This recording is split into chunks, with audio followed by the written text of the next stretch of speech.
Good morning. We've got your energy stories for the first week of October 2020. The first one, energy company Vistra announced last week it will retire 6,800 megawatts of coal-fired plants in Illinois and Ohio. That brings its total of defunct or soon-to-be retired plants to 16,000 megawatts since the company changed its leadership in 2016. It also launched Vistra Zero, a portfolio of zero-carbon assets including solar, standalone energy storage, and solar+storage, mostly in the ERCOT market, and that's going to total close to 1,000 megawatts. So yet another signal of the shift away from coal and towards renewables. Overseas in China, LONGi, the major solar module cell and module manufacturer, announced last week that it has reached volume production for its HIMO5 series module. This is just another indicator that solar tech is getting increasingly more powerful and cost-effective, with the levelized cost of energy destined to fall even further. This also represents LONGi's move into the super high power module phase. These modules will be bifacial, 540 watts on the front side with conversion efficiency over 21%, again on the front side. The bifacial, the back side, offers another 15% additional energy gain. LONGi is now accelerating its development of the plants to build this thing, and they expect to reach 12 gigawatts of production by the end of this year. To put that into context, the United States installed 13.3 gigawatts in all of 2019.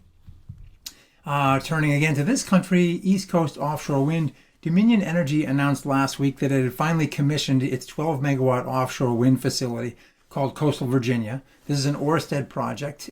It's got two 6 megawatt Siemens Gamesa turbines. Expect these to be the last small under 10 megawatt turbines installed in the offshore United States arena. That's the first project approved by the Bureau of Ocean Energy Management for true offshore wind in federal waters. The former project, the 30 megawatt Block Island Wind, was not in federal waters. It was close enough to the state of Rhode Island not to be characterized as such. Next up for Dominion, its 2.6 gigawatt offshore wind facility to be developed somewhere around 2024. And then finally last week, the Federal Energy Regulatory Commission, the FERC, held a carbon pricing conference for the first time in an effort to find common ground between states and wholesale markets. You may recall a number of states are positioning renewables and zero emissions resources such as nuclear plants with subsidies to give them a leg up in the marketplace. Some of the market operators have cried foul on that, saying that it essentially brings resources out of the normal merit dispatch order, causing premature retirement of some of the resources that are most important for reliability.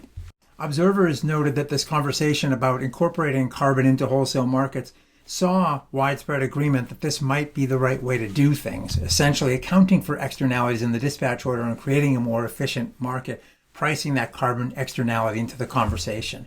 While ISO New England's come out in support of carbon pricing, PJM has also reported that it's studying it. New York has actually gone the next step and said, we want to do this. What they don't have yet in New York are the pricing adders. And until we see those, we won't really get a sense of how this will work and how expensive that carbon is supposed to be.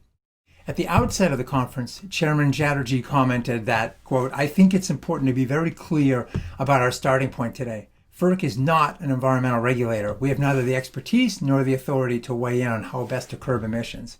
What we do have is the expertise and the mandate to ensure just and reasonable wholesale rates."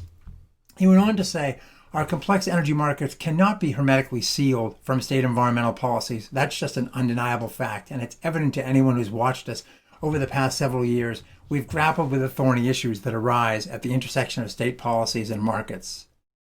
So maybe this carbon pricing thing has legs. The carbon issue is not going away, and neither is the pressure at the state level to do something about it.